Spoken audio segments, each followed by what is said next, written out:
Hello students. सो आज class 6 के chapters को कंटिन्यू करेंगे हम और आज कोशिश करेंगे कि मल्टीपल चैप्टर्स को कवर किया जा सके इस वीडियो में। आज का चैप्टर है फाइबर टू फैब्रिक्स। फाइबर का मतलब क्या होता है पहले ये समझ लेते हैं। फाइबर का मतलब होता है धागे, ठीक है। किसी भी चीज के धागे, सिल्क के धागे हो सकते हैं, कॉटन के धागे हो सकते हैं, जूट के धागे हो सकते हैं, ये सब फाइबर्स रहेंगे। और इन धागों से बनाना कपड़ा दैट इज फैब्रिक, ठीक है। फैब्रिक को मेंटेन करना। तो इस चैप्टर में हम यही पढ़ेंगे कि भाई ये फाइबर्स मिलते कहाँ से हैं और किस तरह से इनसे फैब्रिक्स बनाए जाते हैं। तो सबसे पहले बात करते हैं टाइप ऑफ फाइबर्स की। तो दो टाइप के फाइबर्स होते हैं, सिंथेटिक फाइबर्स और नेचुरल फाइबर्स। देखो जो सिंथेटिक फाइबर्स होते हैं वो मैनमेड होते हैं, ठीक है। और नेचुरल फाइबर्स किससे मिलते हैं? नेचुरल फाइबर्स आपको एनिमल से मिलेंगे या फिर प्लांट से मिलेंगे, ठीक है। यहाँ पे अगर हम फाइबर की डेफिनेशन लिखी है, हो सकता है आपको एग्जाम में डेफिनेशन दे दे और बोल दे व्हाट इट, या डैश करके बोल दे कि इसको हम क्या बोलेंगे, चार ऑप्शंस दे दे। So the thin strands of thread that we see are made up of still thinner strands called fibre, ठीक है। बहुत पतले पतले धागों को मिलाकर एक फाइबर बनेगा। उसके बाद यहाँ पे हम बात करेंगे नेचुरल फाइबर्स की। तो मैंने आपको बताया नेचुरल फाइबर्स किससे मिलेंगे, या तो एनिमल से मिलेंगे या फिर प्लांट से मिलेंगे, ठीक है। एनिमल्स या प्लांट से मिलते हैं आपको। इसमें कौन कौन सा आएगा? इसमें कॉटन आएगा, जूट आएगा, सिल्क आएगा, वुल आएगा। ये सब आपको प्लांट्स और एनिमल से मिलते हैं। ऑप्शंस आते हैं एग्जाम में, ये क्वेश्चंस पूछा जाता है कि इसमें से चार ऑप्शन दे देंगे, इनमें से कौन सा नेचुरल फाइबर है या फिर कौन सा नहीं है। तो आपको याद रखना है, नोट करते जाइए सारी चीजें साथ साथ में। ओके, अब हम बात करते हैं कि भाई प्लांट से कौन से फाइबर मिलते हैं और एनिमल से कौन से फाइबर मिलते हैं। तो कॉटन और जूट आपको प्लांट से मिलेगा। कॉटन का प्लांट होता है, जूट का प्लांट होता है, दोनों से आपको कॉटन और जूट मिलता है। उसके बाद वुल और सिल्क आपको एनिमल से मिलेगी। वुल आपको शीप से मिलती है, ठीक है, शीप से मिलेगी। और इसके अलावा रैबिट के हेयर्स, याक के हेयर्स और कैमल्स के हेयर से भी क्या बनती है? वुल बनती है। तो शीप के बारे में हम सब जानते हैं, ठीक है। लेकिन ये ऑप्शंस भी अवेलेबल होते हैं, उसमें चार ऑप्शंस दे देगा आपको, रैबिट, यॉक, कैमल और शीप। तो ये ऑप्शंस इंपॉर्टेंट है आपके लिए, आप राइट डाउन कर लीजिएगा क्योंकि ये ज्यादा लोग नहीं जानते हैं और फिर एग्जामिनर वही देते हैं एग्जाम में, ठीक है। सिल्क आपको मिलता है सिल्क वॉर्म के कोकून से, ठीक है। सिल्क वॉर्म कीड़ा होता है, उसका जो कोकून होता है उससे हमें क्या मिलता है? सिल्क मिलता है, ठीक है। ओके, उसके बाद हम बात करते हैं सिंथेटिक फाइबर्स या मैनमेड फाइबर्स की। सिंथेटिक फाइबर्स जो होते हैं वो केमिकल से बने होते हैं। ओके, किससे बने होते हैं? केमिकल से। अब different different type of chemicals होते हैं, उनसे बनाया जाता है, इन्हें सिंथेटिक फाइबर्स बोला जाएगा। एग्जाम्पल में पॉलिस्टर, नायलॉन, एक्राइलिक, ये सब कौन से हैं? ये सब सिंथेटिक फाइबर्स हैं। अगेन इनके एग्जाम्पल्स इंपॉर्टेंट हैं, आप जरूर नोट्स बनाते जाइए। मैंने यहाँ पे हाईलाइट कर रखा है कि क्या लिखना है। जो पढ़ने वाला है सिर्फ वही हम पढ़ेंगे, कुछ भी एक्स्ट्रा या फालतू का नहीं रहेगा इसमें। आप उसको राइट डाउन करते जाइए। उसके बाद है कॉटन। कॉटन आपको कहाँ पे मिलेगा? अब यहाँ से क्लाइमेट से क्वेश्चन बनेगा आपका कि भाई किस तरह के क्लाइमेट में कॉटन उगाया जाता है। तो कॉटन के लिए ब्लैक सॉइल इंपॉर्टेंट होती है और कैसा क्लाइमेट इंपॉर्टेंट होता है? वार्म क्लाइमेट इंपॉर्टेंट होता है। यहाँ से भी आपका क्वेश्चन बनेगा। उसके बाद हम बात करते हैं कि जो कॉटन बॉल्स हैं उनको किस तरह से प्रिपेयर किया जाता है। So cotton balls is usually picked up by hand. Fibres are then separated from the seeds by combing. This process is called ginning of cotton. देखिए, हाथ से ये कॉटन बॉल्स निकाल ली जाती हैं, उसके बाद इनमें सीड्स होते हैं। अगर किसी ने देखा हो सच में कॉटन बॉल, तो उसमें क्या होता है? छोटे छोटे सीड्स होते हैं। तो वो बिल्कुल जो कॉटन होती है ना, फ्लावर की तरह होती है। इस तरह से ये फ्लावर की तरह होती है, बीच में क्या होते हैं? सीड्स होते हैं। सो ये कॉटन हटाने के लिए, कॉटन जब आप निकालोगे, जब कॉटन का फ्लावर निकालोगे तो क्या होगा? सीड्स भी आएंगे। तो सीड्स को हटाने की जो प्रोसेस होती है उसको कंघी किया जाता है, जिससे कि सीड्स अलग हो जाते हैं और इस प्रोसेस को बोलते हैं गिनिंग, गिनिंग ऑफ कॉटन। तो ये वर्ड इंपॉर्टेंट है, गिनिंग ऑफ कॉटन करके आपका क्वेश्चन आ सकता है, या गिनिंग क्या प्रोसेस है ये क्वेश्चन आपसे पूछा जा सकता है। तो याद रखिएगा ये वर्ड। नेक्स्ट है जूट। अब देखिए, जूट आपको कहाँ से मिलेगी? जूट जो होता है ना, वो स्टेम ऑफ जूट प्लांट से ऑब्टेन होता है। मतलब जो जूट का पौधा होता है उसका जो तना होता है उससे हमें जूट मिलता है। अच्छा, एक क्वेश्चन यहाँ पे बहुत अच्छा बन सकता है कि कॉटन के किस पार्ट, कॉटन प्लांट के किस पार्ट से कॉटन मिलता है? तो उसके फ्लावर से हमें कॉटन मिलता है, ठीक है, कॉटन प्लांट के। दूसरा क्वेश्चन जूट से यहाँ बन सकता है कि भाई जूट प्लांट के किस पार्ट से आपको जूट फाइबर्स मिलते हैं? तो वो हो जाएगा उसकी स्टेम से। तो इस तरह से भी क्वेश्चन आपसे एग्जामिनर पूछ सकता है, ठीक है। अब ये जो क्वेश्चंस फॉर्मेट करके हम बताते हैं आपको कि भाई ऐसे क्वेश्चन पूछा जा सकता है, तो आप चाहो तो उसको लिख भी सकते हो, ताकि वहां एग्जामिनर क्वेश्चंस अगर आपको कंफ्यूज करना चाहे तो आप कंफ्यूज ना हो। खैर, आगे देखिए। उसके बाद इसको कल्टीवेट करने के लिए, उगाने के लिए कैसा सीजन होना चाहिए, तो रेनी सीजन होना चाहिए। और पूरे वर्ल्ड में सबसे ज्यादा जो जूट प्रोडक्शन करता है वो हमारा इंडिया ही करता है। उसमें भी कौन कौन सी सिटीज इंपॉर्टेंट, स्टेट्स इंपॉर्टेंट है, तो वो है वेस्ट बंगाल, बिहार और असम। इन जगहों पे बारिश काफी ज्यादा होती है और रेनी सीजन रहता है, तो और गर्मी भी रहती है, तो ऐसी जगह पर क्या है, जूट अच्छी खासी उगती है, ठीक है। अब यहाँ पे देखो जूट को कैसे हार्वेस्ट किया जाता है, मतलब जूट को किस तरह से उसके फाइबर्स निकाले जाते हैं।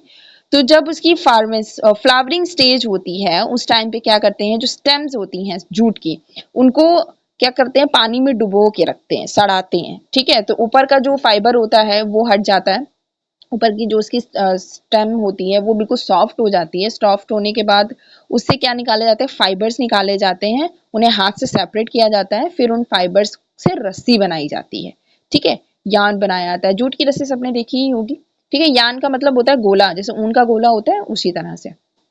और यार्न का मतलब है, यहाँ पे ये जो फाइबर्स आप देख रहे हो, जैसे एक ये धागा एक ये धागा है, तो वो जो रस्सी देखा होगा आपने कुछ इस तरह से हो जाती है, ठीक है। तो इस तरह से प्रिपेयर किया जाता है।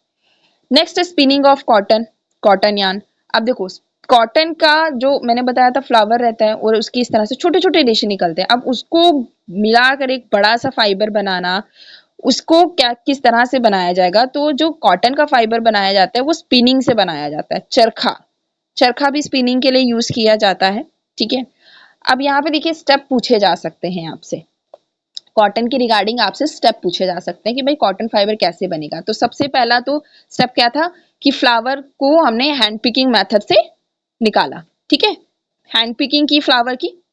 दूसरा स्टेप हमने क्या किया था, गिनिंग की थी, ठीक है, अलग किया था। तीसरा स्टेप यहाँ पे आ गया, अब क्या करना है, स्पिनिंग करना है। स्पिनिंग करके क्या बनाना है, यार्न बनाना है, ठीक है। इस तरह से स्टेप पूछे जा सकते हैं, स्टेप अरेंज करने को दिया जा सकता है। फिर यार्न बनाने के बाद हम क्या करते हैं, वीविंग करते हैं। फोर्थ स्टेप क्या होता है, वीविंग, बुनना उसको, ठीक है, बुनाई करते हैं उसकी हम।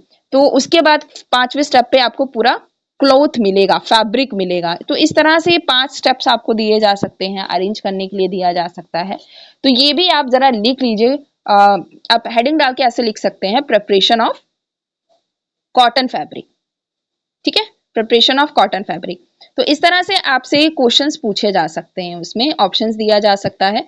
तो सबसे पहला हैंड पिकिंग होगा, हाथों से आप उस फूल को निकालेंगे, उसके बाद गिनिंग किया जाएगा, उसके बाद स्पिनिंग किया जाएगा, स्पिनिंग करके यार्न बनाया जाएगा, गोला बनाया जाएगा उसका। उसके बाद वीविंग होगी, वीविंग मतलब बुनाई की जाएगी, बुनाई करने के बाद उसका फैब्रिक बनेगा। वीविंग और फैब्रिक फॉर्मेशन हम आगे देखेंगे, ठीक है। तो ये स्टेप्स इसी तरह से आपको अरेंज करने के लिए पूछे जा सकते हैं, अरेंज करने के लिए बोला जा सकता है, तो इसको आप जरूर नोट कर लीजिएगा।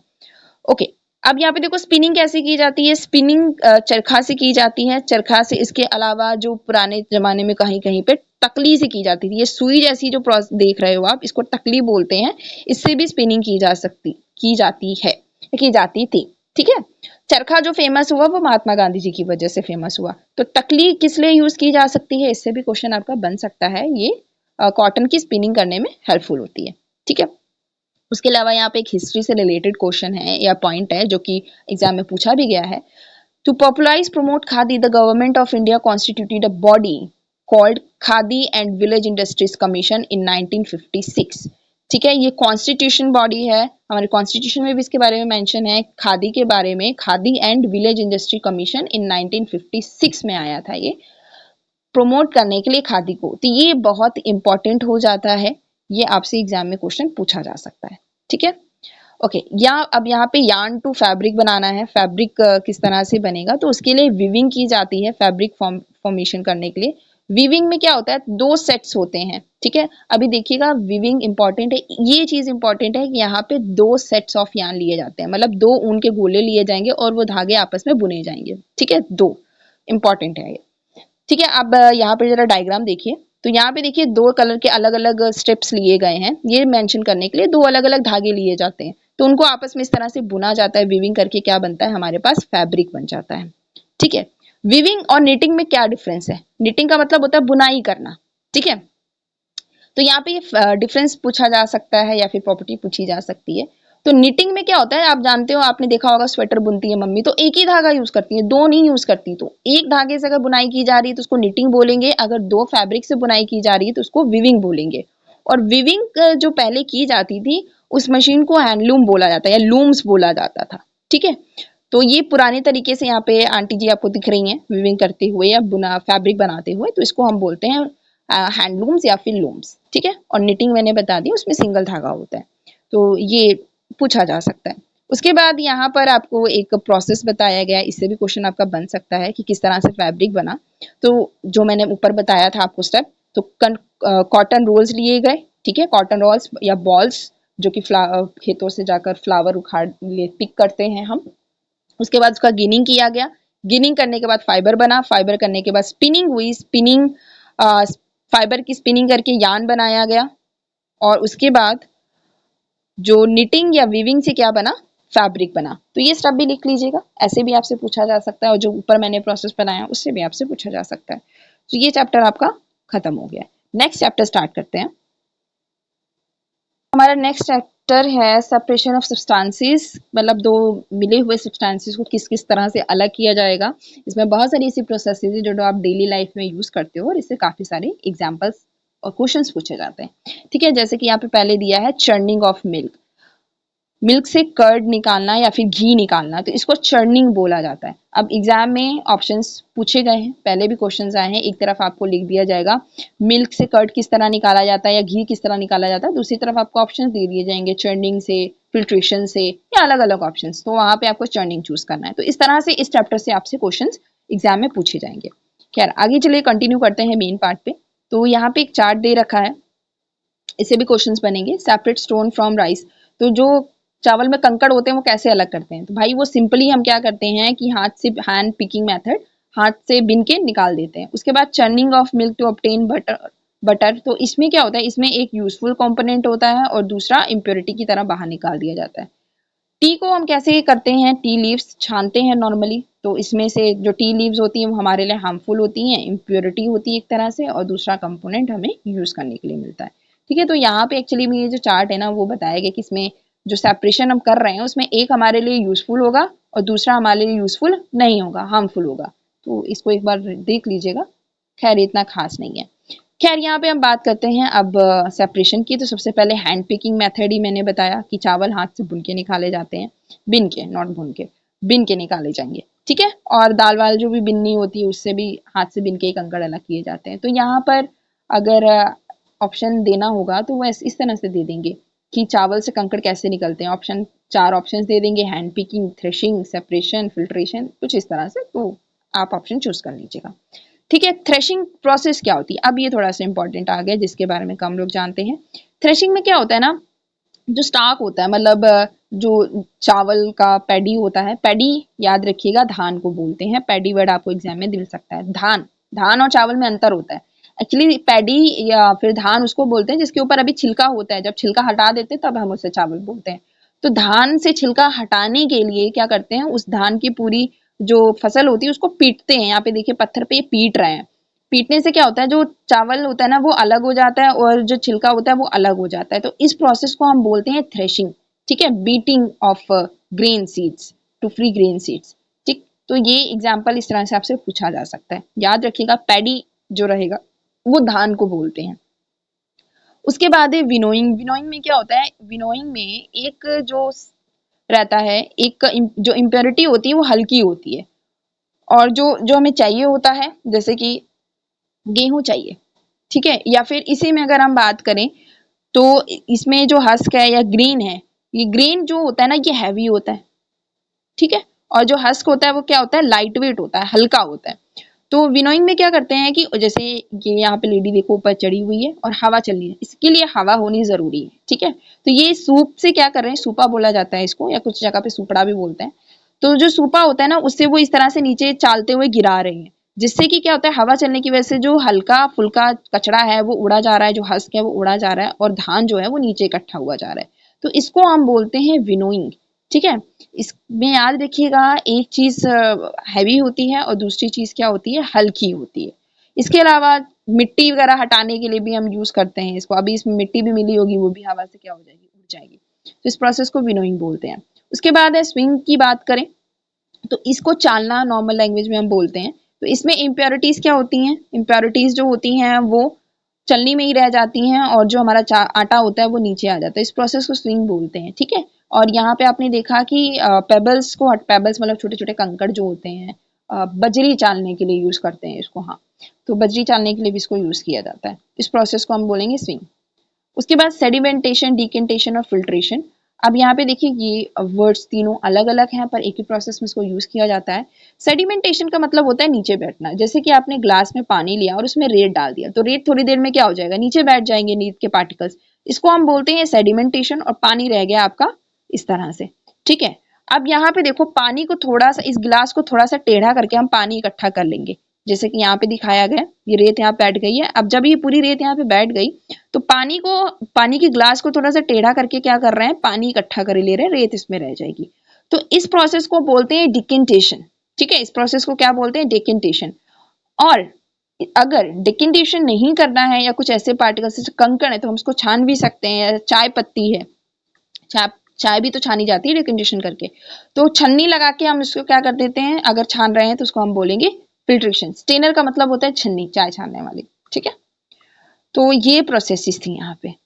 उसके बाद कुछ डिफरेंट प्रोसेसेस की बात करेंगे जिसमें कि आपका इवेपोरेशन आता है। देखिए इवेपोरेशन ऐसी चीजों में किया जाता है जिसमें कि क्या हो, कोई एक चीज, जैसे दो चीजें मिक्स हैं, ए और बी चीजें मिक्स हैं, इनमें से एक चीज वेपर बन के उड़ जाए, ठीक है। पानी जनरली वाटर ही होगा, वाटर भाप बन के उड़ जाता है और इसको हम क्या बोलते हैं, इवेपोरेशन बोलते हैं। अगर पानी में नमक मिला हुआ है और अगर आप इसको कंटिन्यू हीट कर रहे हो तो पानी क्या होगा, पानी वेपर बन के उड़ जाएगा और नमक यहाँ पे नीचे बैठ जाएगा। इस प्रोसेस को हम नमक बनाने के प्रोसेस में यूज करते हैं। जैसे कि आप समुद्र के पानी से नमक बनाया जाता है, समुद्र के पानी में सॉल्ट होता है, ठीक है। तो यहाँ पर इस तरह से बड़े बड़े से पॉन्ड्स बनाए जाते हैं, चेम्बर्स बनाए जाते हैं जिसमें कि क्या करते हैं, पानी को इकट्ठा कर लिया जाता है समुद्र के और वो धीरे धीरे इवेपोरेट होता रहता है। तो पानी यहाँ पे पानी इवेपोरेट हो जाता है, नमक हमें मिल जाता है। तो इस प्रोसेस को इवेपोरेशन बोला जाता है, ठीक है। नेक्स्ट प्रोसेस है आपकी कंडेंसेशन। तो कंडेंसेशन में क्या होता है, देखिए कंडेंसेशन का फिनोमेना समझिए। कंडेंसेशन का मतलब होता है कि वेपर्स को, जो वाटर वेपर्स हैं उसको कन्वर्ट करना लिक्विड में, ठीक है। भाप को या नॉर्मल लैंग्वेज में आप समझ लो, जो एयर में वाटर वेपर्स हैं उनको लिक्विड में कन्वर्ट करना। अब इस प्रोसेस को कंडेंसेशन बोलते हैं। इसके लिए टेम्परेचर कम करना जरूरी होता है। अब एग्जाम्पल हम बात करते हैं, पूछे भी गए हैं एग्जाम्स में क्वेश्चन उससे रिगार्डिंग, तो उसी एग्जाम्पल को हम यहाँ पे लेंगे। अगर आपने एक ठंडे पानी का ग्लास रखा, ठीक है, या फिर एक ठंडे पानी की चिल्ड बोतल रखी, तो आप देखेंगे थोड़ी देर बाद उस ग्लास के ऊपर वाटर ड्रॉप आ जाएंगे बाहर की तरफ। तो ये वाटर ड्रॉप क्यों आए, इस प्रोसेस को क्या बोला गया, इसको बोला गया कंडेंसेशन। यही कंडेंसेशन है। अब ऐसा हुआ क्यों भाई, जो एयर है ना, एयर में ऑलरेडी वाटर वेपर प्रेजेंट होते हैं, ठीक है। एयर में क्या होता है, ऑलरेडी वाटर वेपर प्रेजेंट होते हैं और ये जो ग्लास है इसमें बर्फ है या फिर ये जो बोतल है इतनी ठंडी है कि जो पानी की जो एयर इस ग्लास को छू के निकली उसमें जो वाटर वेपर थे ना वो कंडेंस्ड हो गए, ठीक है। कंडेंस मतलब ठंडे होकर इसी के ऊपर वाटर ड्रॉप में चिपक गए। तो इस प्रोसेस को हम बोलेंगे कंडेंसेशन, ठीक है, जिसमें कि टेम्परेचर कम होने की वजह से जो गैस होती है वो लिक्विड में कन्वर्ट हो जाती है, ठीक है। कंडेंसेशन का फिनोमिना क्या है कि जैसे ही आप टेम्परेचर कम करेंगे गैस कन्वर्ट हो जाएगी लिक्विड में। तो जैसे ही हवा इस ठंडे ग्लास के कांटेक्ट में आती है, अचानक से ग्लास ठंडा होने की वजह से टेम्परेचर बहुत कम हो जाता है। तो एक गैस जो रहती है एयर में, जो वाटर वेपर्स रहते हैं वो ठंडे होकर लिक्विड में कन्वर्ट हो जाते हैं और इस गैस के ऊपर चिपक जाते हैं, इस ग्लास के ऊपर चिपक जाते हैं, ठीक है। तो ये कंडेंसेशन का प्रोसेस है। इसके अलावा आप यहाँ पे देखिए, आपने ये जहाँ पे केतली में चाय बना रहा है तो यहाँ पे उसने क्या किया, यहाँ पे एक तवा सा लगा दिया या प्लेट सी लगा दी है। तो जो एयर भाप बन के उड़ रही है और जैसे ही इसके कांटेक्ट में आ रही है थोड़ा सा ठंडा होगा। अब जितना गर्म ये केतली है उतनी गर्म तो नहीं है ना ये, तो यहाँ पे जब जाएगी भाप टकराएगी इससे और धीरे धीरे ठंडा होकर किसमें कन्वर्ट होगी, वाटर वेपर्स में। और यहाँ पे ये देखो कन्वर्ट इवेपोरेशन करने के बाद कंडेंसेशन कर रहा है और यहाँ पे पानी को कलेक्ट किए ले रहा है। चावल भी बनाते हैं आप, तो आपने चावल के ऊपर भी देखा, चावल के ऊपर जो ढक्कन बंद करते हैं उसके ऊपर अचानक से वाटर वेपर आ जाते हैं, ठीक है, पानी आ जाता है। तो वो कहाँ से आता है भाई, चावल का पानी भाप बन के उड़ रहा होता है, उसके बाद उस प्लेट पर आकर जमा हो जाता है। अब क्योंकि प्लेट का टेम्परेचर उस टेम्परेचर से कम होता है और एक प्रेशर भी बनता है उस पे, जिसकी वजह से वो वेपर में कन्वर्ट हो जाते हैं। देखिए कंडेंसेशन के लिए दो चीजें इंपॉर्टेंट है, एक तो कम टेम्परेचर, ठीक है, लो टेम्परेचर, और दूसरा प्रेशर, ठीक है। तो चावल का जो पतीला होता है उसके ऊपर आप ढक्कन बंद करते हो, तो ढक्कन की वजह से प्रेशर भी पड़ रहा होता है, ठीक है। तो उस प्रेशर की वजह से जो भाप बन के उड़ता है वो किस में कन्वर्ट हो जाता है, वापस से वाटर वेपर में भी कन्वर्ट हो जाता है, ठीक। तो दो फिनोमेना याद रखिएगा, हो सकता है एग्जाम में आपसे पूछ लिया जाए कि कंडेंसेशन के लिए क्या इंपॉर्टेंट है। तो कंडेंसेशन के लिए लो प्रेशर लो टेम्परेचर और हाई प्रेशर इंपॉर्टेंट है। मतलब एटमॉस्फेरिक प्रेशर जो है वो 1 atm होता है, नॉर्मल एटमॉस्फेरिक प्रेशर, उससे ज्यादा प्रेशर की जरूरत यहाँ पे पड़ती है। एटमॉस्फेरिक प्रेशर जिसको ना पता हो उसको बता दें, एटमॉस्फेरिक प्रेशर कंटिन्यू हमारे ऊपर जो गैसेस हैं हमारे सराउंडिंग में, जो एटमॉस्फेयर है उसका प्रेशर हमारी बॉडी पे पड़ता है, सिर्फ हमारी बॉडी नहीं, पृथ्वी की हर चीज पे पड़ रहा है। तो वो प्रेशर जो है, जो गैसेस की वजह से हमारी बॉडी पर या किसी चीज पे पड़ रहा है, उसको एटमॉस्फेरिक प्रेशर बोलते हैं। और नेचुरली जो ये प्रेशर रहता है वो 1 atm रहता है, इससे ज्यादा प्रेशर बढ़ाया जा सकता है, ठीक है। जैसे कुकर में क्या करते हैं, प्रेशर कुकर बोला जाता है उसको, खाना जल्दी पकता है क्योंकि वहां पे प्रेशर बढ़ जाता है, जिसकी वजह से खाना ज्यादा बनता है, ज्यादा जल्दी बन जाता है। खैर, अब हम बात करते हैं सैचुरेटेड और अनसैचुरेटेड सॉल्यूशंस की या सब्सटेंसेस की। तो यहाँ पे देखिए सैचुरेटेड का मतलब क्या होता है, this mean that no more salt can be dissolve in the amount of water that we have taken, the solution is not said to be saturated.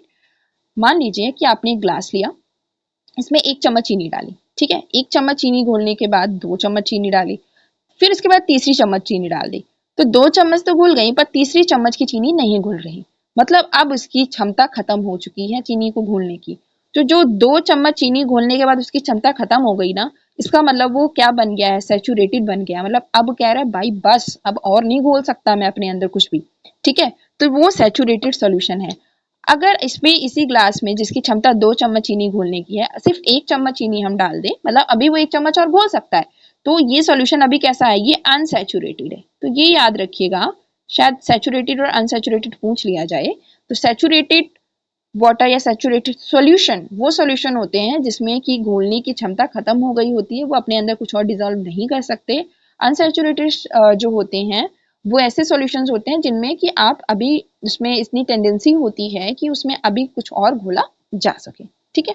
तो नोट कर लीजिएगा, यहाँ पे सैचुरेटेड दे रखा है बट अनसैचुरेटेड नहीं दे रखा है, तो आप उसको नोट कर लीजिएगा। ओके, सो ये चैप्टर भी हमारा खत्म हो गया। चलिए स्टार्ट करते हैं हमारा नेक्स्ट चैप्टर। सो हमारा नेक्स्ट चैप्टर है getting to know the plants.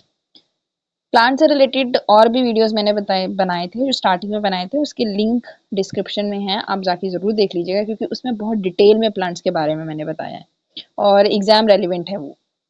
खैर, यहाँ पे हम प्लांट्स की बात करते हैं, तो प्लांट्स को यहाँ पे कैटेगराइज किया गया है कि प्लांट में क्या क्या मिलता है।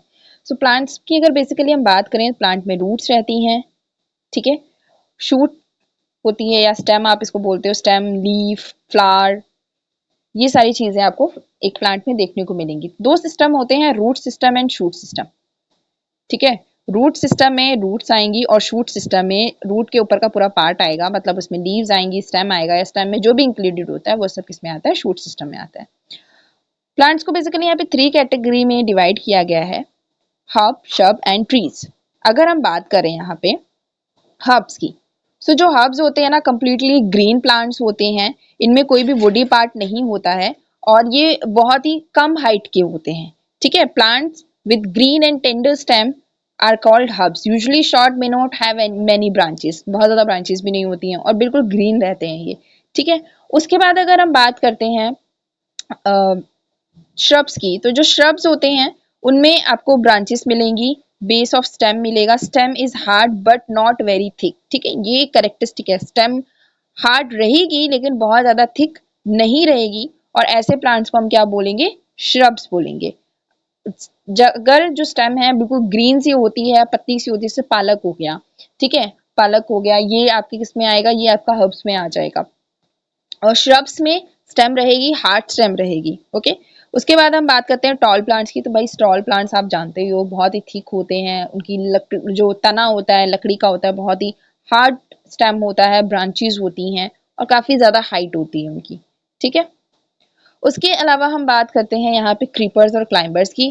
तो यहाँ पे देखिए, जो क्रीपर का मतलब होता है, क्रीपर्स जो होते हैं ना, जैसे कि ये आप देख रहे हो यहाँ पे खरबूजे का दिखाया गया, वाटरमेलन का दिखाया गया, तो ये जमीन पे इस तरह से रेंगते हैं, क्लाइंब नहीं कर सकते ये प्लांट्स, ठीक है। रेंगिंग की स्टेम्स क्या करेंगी, अर्थ के ग्राउंड पर रेंगती हैं और इसमें फ्रूट्स लगते हैं। तो ऐसे प्लांट्स को हम बोलते हैं क्रीपर्स, जैसे वाटरमेलन हो गया। उसके अलावा अगर हम बात करें क्लाइंबर्स की, तो क्लाइंबर्स क्या करते हैं, अगर उनको सपोर्ट मिल जाता है तो ये ऊपर की तरफ ग्रो करते हैं। जैसे ये मनी प्लांट है, मनी प्लांट को इसको सपोर्ट मिला है तो ये ऊपर की तरफ ग्रो कर रहा है, ओके। तो ये, और इसके अलावा जो लौकी का पेड़ होता है वो भी क्लाइंबर्स में आ जाता है, वो भी क्या करता है, ऊपर की तरफ ग्रो करता है अगर उसको सपोर्ट मिल जाता है, तो ये क्लाइंबर्स होते हैं। अब हम बात करते हैं स्टेम की। तो भाई स्टेम कैसा पार्ट है, स्टेम ग्राउंड से ऊपर का पार्ट होता है, हम सब जानते हैं। उसमें क्या क्या मिलेगा, लीव्स मिलेंगे, ब्रांचेस होंगी, बर्ड्स होंगे, फ्लावर्स होंगे, फ्रूट्स होंगे। तो स्टेम ये सब अपने साथ कंटेन करता है। स्टेम में आपको वेस्कुलर सिस्टम मिलेगा। वेस्कुलर सिस्टम बहुत डिटेल में अगर आपको पढ़ना है तो आप, जैसे मैंने बताया, प्रीवियस वीडियो देख लीजिएगा, प्लांट पूरी डेडिकेटेड है प्लांट पर ही वो, तो वहाँ पे आपको xylem phloem means vascular system के बारे में कंप्लीटली पता चल जाएगा। खैर यहाँ पे देख लीजिए होता क्या है वेस्कुलर। जाइलम जो होता है वो वाटर ट्रांसपोर्ट करता है, हर स्टेम में मिलेगा, रूट्स में भी मिलेगा। वाटर को ट्रांसपोर्ट करने के लिए जो पानी ऊपर की तरफ चढ़ेगा वो इसी जाइलम की वजह से, इसी वेस्कुलर सिस्टम की वजह से चढ़ेगा। उसके बाद होता है फ्लोएम। फ्लोएम का काम होता है खाने को ट्रांसपोर्ट करना, फूड को ट्रांसपोर्ट करता है। ये लीव से प्लांट के डिफरेंट पार्ट्स में खाने को ट्रांसपोर्ट करेगा, पाइप की तरह होता है ये भी। तो यहाँ पर आपको ये वेस्कुलर सिस्टम ही दिखाया गया है, ठीक है। Last view of open end of stem. तो यहाँ पे अगर आप इसको देखोगे तो ये जो आपको ट्रायंगल जैसे दिख रहे हैं ये जाइलम है और फ्लोएम है। नेक्स्ट हम बात करते हैं लीफ की। अगर आप लीफ का स्ट्रक्चर देखें तो जो लीफ है ना, जिससे स्टेम से जुड़ी रहती है, ये स्टेम है, ठीक है, प्लांट की, और स्टेम से ये लीफ है। ये जो बीच का इसका कनेक्ट करने वाला पोर्शन, इसको हम बोलते हैं पैटियोल। आपसे एग्जाम में पूछा जा सकता है कि लीफ स्टेम से किसके थ्रू कनेक्ट होता है, तो किसके कनेक्ट होता है, पैटियोल के थ्रू कनेक्ट होता है। उसके अलावा इसका ये जो चौड़ा सा पोर्शन आप देख रहे हो, इसको हम बोलते हैं लैमिना, ठीक है। अब लैमिना के बाद आप यहाँ पे देखिए तो यहाँ पे आपको एक इस तरह से वेन्स दिखती हैं। एक ये मेन सेंटर वेन होती है जिसको हम मिडरिब बोलते हैं, और उसके बाद यहाँ से अलग अलग वेन्स निकली हुई होती है जिनको वेन्स ही बोला जाता है नॉर्मल लैंग्वेज में भी। तो मिडरिब और वेन्स मैंने आपको बता दी। जो मेन सेंटर में रहेगी ये क्या रहेगी, मिडरिब रहेगी, और इससे जो यहाँ पे आगे डिवाइड हो जाएंगी ये हो जाएंगी वेन्स, ठीक है।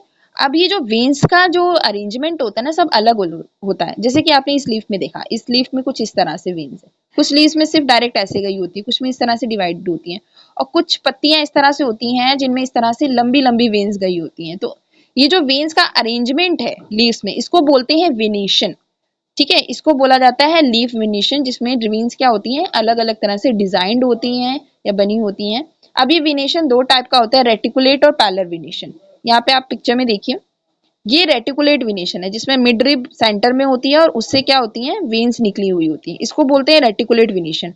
लेकिन जो पैलर वेनेशन होता है, जैसे ग्रासेस में पैलर वेनेशन आपको देखने को मिलेगा, ग्रास में देखने को मिलेगा, पैडी में देखने को मिलेगा। तो उसमें क्या होता है, जो लीफ है ना इस तरह से रहेगा और इस तरह से पैलर वेन्स गई होती हैं, कोई मेन लीफ नहीं रहेगी, इस तरह से पैलर वेन्स गई होती है सब। तो इसको हम बोलते हैं पैलर वेनेशन, ठीक है। उसके अलावा यहाँ पर ट्रांसपीरेशन आपको बताया गया है। ट्रांसपीरेशन कॉमन लैंग्वेज में अगर हम बात करें इवेपोरेशन जैसा होता है, पर डिफरेंस क्या होता है, इवेपोरेशन सरफेस से होता है, जैसे आपने हाथ में पानी लिया और अपनी सरफेस पे फैला दिया। लेकिन ट्रांसपीरेशन में क्या होता है, जैसे प्लांट्स है, ठीक है, एक मिनट, जैसे ये प्लांट है, ओके, और ये रही इसकी लीफ। तो यहाँ पे मैंने बताया था ना जाइलम होता है, पानी लेके आता है, तो पानी यहाँ से आया और लीफ में गया। लीफ में होते हैं छोटे छोटे पोर्स, इनको बोलते हैं स्टोमेटा, ठीक है, क्या बोलते हैं, स्टोमेटा। तो ये जो एक्स्ट्रा पानी होता है ना स्टोमेटा में, स्टोमेटा के थ्रू पानी यहाँ पे जाएगा और उसके बाद वेपर बनके इस लीफ से, इस स्टोमेटा से या लीफ से इवेपोरेट हो जाएगा। इस प्रोसेस को बोलते हैं ट्रांसपीरेशन, ठीक है। So water comes out of leaf in the form of vapor by a process called transpiration. So इस प्रोसेस को हम क्या बोलेंगे, ट्रांसपीरेशन बोलेंगे, ठीक है। अब यहाँ पे प्रूफ करने के लिए क्या किया गया, इस पत्ती को लीफ से कवर कर दिया गया और थोड़ी देर बाद देखा गया कि इसमें अंदर पानी के ड्रॉप्स दिखे लीफ पर। तो वो क्या था भाई, वो पानी कहाँ से आया, वो पानी ट्रांसपीरेशन के थ्रू आया, प्लांट का ही पानी था, ठीक है। ट्रांसपीरेशन के अगेन डिटेल में पढ़ना है तो प्रीवियस वीडियो देख लीजिएगा जाके, प्लांट्स के बारे में बहुत डिटेल में मैंने मेंशन किया है वहां पर, रूट्स की अलग अलग टाइप्स और शूट्स की अलग अलग टाइप जो कि एग्जाम में पूछी जाती हैं, उसको मैं यहाँ पे ज़्यादा एलाबोरेट नहीं करूँगी क्योंकि ऑलरेडी वो कवर हो चुका है। खैर, यहाँ पर एक टेस्ट बताया गया है, स्टार्च टेस्ट। अब देखो, जो प्लांट का फूड बनता है ना, वो स्टार्च के फॉर्म में बनता है। सो लीफ में स्टार्च होता है या प्लांट में स्टार्च होता है, इसके आयोडीन टेस्ट से प्रूफ किया जाता है। आयोडीन टेस्ट, अगर स्टार्च है तो आयोडीन आप अगर डालोगी लीफ पे तो वो ब्लू कलर की हो जाएगी, डार्क ब्लू कलर की हो जाएगी। ठीक है, तो ये आयोडीन टेस्ट किया जाता है। एग्जाम में पूछा जा सकता है कि आयोडीन टेस्ट क्यों किया जाता है, तो आयोडीन टेस्ट स्टार्च या कार्बोहाइड्रेट को पता लगाने के लिए किया जाता है। ठीक है, अब यहाँ पे देखिए, ये प्रोसेस भी यहाँ पे एक्सप्लेन कर रखा है कि किस तरह से करना है। तो आप सबसे पहले यहाँ पे क्या लोगे, एक स्पिरिट लैंप लिया जाएगा। ठीक है, मतलब जलाने के लिए, फायर के लिए। उसके बाद यहाँ पे स्पिरिट ली जाए, स्पिरिट लैंप लिया गया, बीकर लिया गया, टेस्ट ट्यूब लिया गया, बर्नर लिया गया, वॉच ग्लास लिया गया और आयोडीन सोल्यूशन लिया गया। तो यहाँ पे इस टेस्ट ट्यूब में डालकर उसको अच्छे से बॉईल किया गया है लीफ को, ताकि उसके सारे सेल्स डेड हो जाएं। इसके बाद उसको यहाँ पे निकाला गया, वो ब्लूइश येलोविश कलर की हो जाएगी। जो लीफ है बहुत अच्छे से जलाने के बाद, मतलब हीट करने के बाद कैसी हो जाती है, येलोविश कलर की हो जाती है। सो येलोविश कलर, उसका ग्रीन कलर बिल्कुल गायब हो जाएगा। उसके बाद क्या करते हैं, उसको वॉश करते हैं। वॉश करने के बाद उस पर आयोडीन डालते हैं। जब आयोडीन डालोगे तो वो कैसा हो जाएगा, वो आयोडीन सोल्यूशन की वजह से बिल्कुल डार्क ब्लू कलर का हो जाएगा। तो वो प्रूफ कर देगा कि भाई इसमें स्टार्च प्रेजेंट है। उसके बाद यहाँ पे फोटोसिंथेसिस दे रखी है। फोटोसिंथेसिस क्या होती है, फोटोसिंथेसिस की अगर हम रिएक्शन लिखें, फोटोसिंथेसिस के लिए क्या क्या चाहिए। फोटोसिंथेसिस के लिए आपको कार्बन डाइऑक्साइड चाहिए होगा। एक मिनट रुकिए, यहाँ पे लिखते हैं। देखिए, फोटोसिंथेसिस के लिए आपको क्या चाहिए, कार्बन डाइऑक्साइड चाहिए जो कि आपको एयर से मिलेगी। वाटर चाहिए जो कि अंडरग्राउंड वाटर लेता है। ठीक है, उसके साथ साथ क्या चाहिए, सनलाइट चाहिए प्लांट को। सनलाइट चाहिए, और होगा कहाँ पे भाई, क्लोरोफिल में। क्लोरोफिल पिगमेंट होता है ग्रीन कलर का, जो कि क्लोरोप्लास्ट में प्रेजेंट होता है। तो ये क्लोरोफिल पिगमेंट चाहिए होता है। तो जब ये प्रोसेस होगा तो क्या बनेगा, यहाँ पे C6H12O6, जिसको आप नॉर्मली ग्लूकोज बोल सकते हो, स्टार्च बोल सकते हो, कार्बोहाइड्रेट बोल सकते हो। ठीक है, और इसके साथ साथ आपको मिलेगी ऑक्सीजन और plus water molecule. 12 water molecule use होते हैं, उसमें से 6 आपको वापस मिल जाते हैं। ठीक है, तो ये जो प्रोसेस है, ये फोटोसिंथेसिस की प्रोसेस है, जिसमें कि आपको ऑक्सीजन ऑब्टेन्ड हो रही है और फूड को क्या, उसको प्लांट को क्या मिल रहा है, खाना मिल रहा है। ये इसका फूड है, मतलब ये स्टार्च है या कार्बोहाइड्रेट बोल सकते हैं आप इसको। तो ये प्रोसेस है आपकी कौन सी, फोटोसिंथेसिस की। फोटोसिंथेसिस के लिए इंपॉर्टेंट यहाँ से क्या पूछा जा सकता है कि कौन सा पिगमेंट चाहिए होता है, तो क्लोरोफिल पिगमेंट चाहिए होता है। ये कहाँ प्रेजेंट होता है, तो ये क्लोरोप्लास्ट में प्रेजेंट होता है। इस तरह से आपसे क्वेश्चन पूछा जा सकता है। ठीक है, क्लोरोप्लास्ट के फोटोसिंथेसिस का प्रोडक्ट क्या होता है, बायो प्रोडक्ट, मतलब ये रिएक्शन देख रहे हो, बिल्कुल रिएक्शन ही है ये। रिएक्शन होने के बाद इससे क्या क्या मिल रहा है, इससे फूड मिल रहा है, मतलब स्टार्च मिल रहा है, ग्लूकोज मिल रहा है, ऑक्सीजन निकल रही है और वाटर मॉलिक्यूल निकल रहे हैं। तो इस तरह से क्वेश्चन आपसे से पूछे जा सकते हैं। और फोटोसिंथेसिस का जो प्रोसेस होता है वो मेनली कहाँ पे होता है, लीफ में होता है। ऐसा नहीं है कि सिर्फ लीफ में ही होता है, प्लांट की जितने भी ग्रीन पार्ट अगर आपको दिखेंगे, अगर उसकी स्टेम ग्रीन है तो स्टेम में भी क्या हो रही है, फोटोसिंथेसिस हो रही है। ग्रीन कलर का प्रेजेंट होना इंडिकेट करता है कि वहां पे क्या है, वहां पे क्लोरोफिल है। ठीक है, ग्रीन कलर इंडिकेट करता है कि वहां पे क्लोरोफिल है। अगर क्लोरोफिल है तो वहां पे फोटोसिंथेसिस होगा। पर जनरली ट्रीज में, जो बड़े बड़े ट्रीज होते हैं उनमें लीफ में ही होता है, लेकिन हर्ब्स और श्रब्स की बात करें तो उनकी जो स्टेम्स होती हैं वो भी ग्रीन होती हैं, तो उसमें भी फोटोसिंथेसिस होता है। ठीक है, ओके। नेक्स्ट हम बात करते हैं यहाँ पर रूट्स की। तो यहाँ पे देखिए, रूट्स का क्या काम है भाई। रूट्स जो होती हैं उनका मेन काम होता है पकड़ के रखना, मिट्टी को पकड़ के रखना। उसके अलावा पानी को एब्जॉर्ब करना, मिनरल्स को एब्जॉर्ब करना, मेन काम रूट्स का यही होता है। ठीक है, और जो रूट्स होती हैं वो पॉजिटिव जियोट्रॉपिक नेचर शो करती हैं, मतलब ग्रेविटी की तरफ भागती हैं, नीचे की तरफ। ग्रेविटी नीचे की तरफ खींचती है तो ये नीचे की तरफ जा रही हैं। लेकिन stem negative geotropic movement show करती है, मतलब ऊपर की तरफ जाती है। ग्रेविटी नीचे खींचती है पर ये दगाबाजी कर रही है, कह रही नहीं मैं तो ऊपर जाऊंगी। ठीक है, बगावत पे उतर आती है। तो ये नेगेटिव जियोट्रॉपिक नेचर शो करती है। ट्रॉपिक मूवमेंट्स के बारे में हम बात करेंगे डिटेल में, लेकिन बाद में, यहाँ पे नहीं। जब हम थोड़ा हायर क्लासेस 9th और 10th का पढ़ेंगे साइंस, तो वहां पर ऑलरेडी दे रखा है, तो वहां उसको हम कवर कर लेंगे।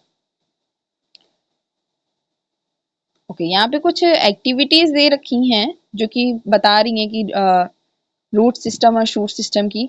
तो जैसे ये सीड है, सीड के ये जो निकल रही है, इसको इससे डेवलप होगा शूट, ठीक है, मीन्स स्टेम निकलेगा, ओके। और ये जो नीचे आप देख रहे हो, इससे डेवलप होगी रूट, तो इसको हम बोलते हैं रेडिकल। रेडिकल वो पोर्शन है जिससे कि रूट डेवलप होती है। और प्लूम्यूल, ये है प्लूम्यूल। प्लूम्यूल वो होता है जो कि आगे जाके स्टेम में कन्वर्ट हो जाएगा। तो प्लूम्यूल और रेडिकल के बारे में भी मैंने उस वीडियो में बताया है, तो आप जरूर देखिएगा वो वीडियोस, उसमें आपको बहुत सारी चीजें देखने को मिलेंगी, समझने को मिलेंगी। खैर, अब हम रूट की टाइप्स की बात करें तो दो टाइप की रूट्स होती हैं, टैप रूट और फाइब्रस रूट। टैप रूट में आप देखें यहाँ पे एक मेन रूट है और ये उससे छोटी छोटी रूट्स निकली हुई है, सेकेंडरी रूट्स बोलते हैं।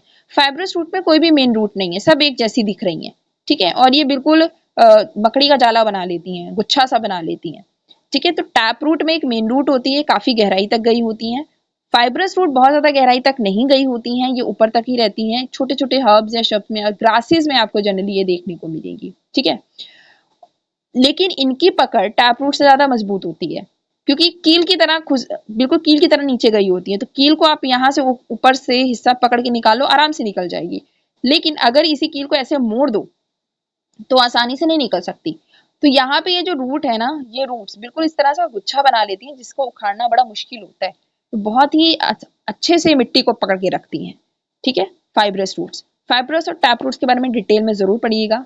वीडियोस में जो प्रीवियस प्लांट वीडियोस हैं उनमें मैंने बहुत डिटेल में बताया है प्लांट्स के बारे में, तो वो आप जरूर जरूर देखिएगा वीडियोस।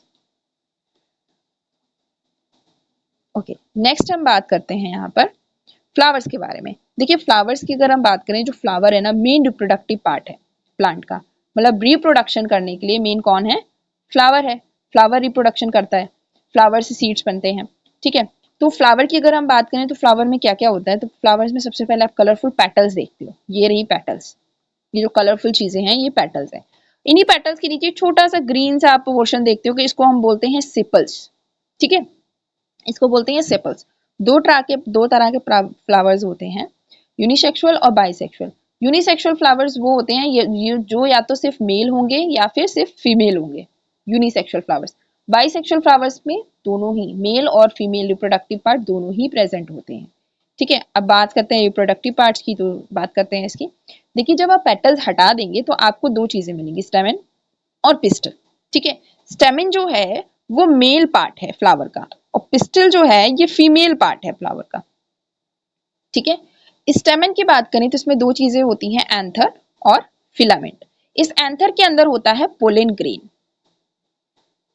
ठीक है। पोलन ग्रेन जैसे ह्यूमन मेल्स में स्पर्म्स होते हैं, उसी तरह एंथर्स में या फ्लावर्स में क्या होते हैं, पोलन ग्रेन्स होते हैं, ठीक है। जो कि जैसे ह्यूमन स्पर्म जाके फर्टिलाइजेशन करता है फीमेल की बॉडी में, उसी तरह पोलन ग्रेन्स यहाँ पर जाकर फीमेल पिस्टल को क्या करेंगे, फर्टिलाइज करेंगे। तो स्टेमेन क्या कौन सा पार्ट है, मेल पार्ट है, इसको एंड्रोशियम भी बोला जाता है, ठीक। उसके बाद हम बात करते हैं, इसमें दो चीजें रहेंगी, फिलामेंट और एंथर। एंथर के अंदर आपको मिलेंगे पोलन ग्रेन। क्वेश्चन यहाँ से बन सकता है कि पोलन ग्रेन कहाँ प्रेजेंट होते हैं, एग्जाम में दे देंगे फिलामेंट में, एंथर में, स्टेमेन में, तो आपका करेक्ट आंसर होगा एंथर में, ठीक। उसके बाद हम पिस्टल की बात करते हैं, तो पिस्टल में तीन चीजें रहती हैं, ये फीमेल पार्ट है, सबसे पहले याद पढ़ लीजिए इसको, फीमेल पार्ट रहेगा, इसमें तीन चीजें रहेंगी, ऊपर वाला पोर्शन स्टिग्मा, ये वाला स्टाइल और ये वाला ओवरी। स्टिग्मा पोलन ग्रेन्स को पोलन ग्रेन जो आते हैं ना उससे आके चिपक जाते हैं, ठीक है, स्टाइल से होकर जाएंगे, और यहाँ पे रहेगी ओवरी। ओवरी जो रहेगी ना, ओवरी के अंदर मिलेंगे ओव्यूल, मतलब छोटे छोटे अंडे, ठीक है। ओवरी के अंदर क्या मिलेंगे, ओव्यूल मिलेंगे, छोटे छोटे अंडे मिलेंगे, ये देखिए यहाँ पे, ठीक है, ये छोटे छोटे अंडे हैं और ये ओवरी है। तो जो पोलन ग्रेन आएगा ना वो इन्हीं को आके फर्टिलाइज करेगा, ये एग्स और वो पोलन ग्रेन के अंदर जो गैमीट्स प्रेजेंट होते हैं वो इसको क्या करेंगे, फर्टिलाइज करेंगे, और उससे बन जाता है जाइगोट, या फिर आप मर्मली लैंग्वेज में बोलें तो सीड बन जाएगा, ठीक है। उसकी फर्टिलाइजेशन से क्या बनेगा, सीड बन जाएगा नॉर्मल लैंग्वेज में, ठीक है। तो ये डिफरेंट डिफरेंट पार्ट्स थे फ्लावर के, जो कि बहुत ज़्यादा डिटेल में यहाँ पे नहीं दे रखा है, जैसे कि मैंने बताया जब हम 9th-10th का साइंस कवर करेंगे तो उसमें बहुत डिटेल में सारी चीजें दे रखी हैं, तो वहां पे डिटेल में कवर करेंगे, अभी नहीं कर रहे हैं हम कवर इसको, ठीक है। तो क्योंकि ये 6 का है तो 6 का ही करेंगे हम, ज्यादा एक्स्ट्रा नहीं करेंगे, सीक्वेंस से चलेंगे। तो आज के लिए इतना ही रखते हैं।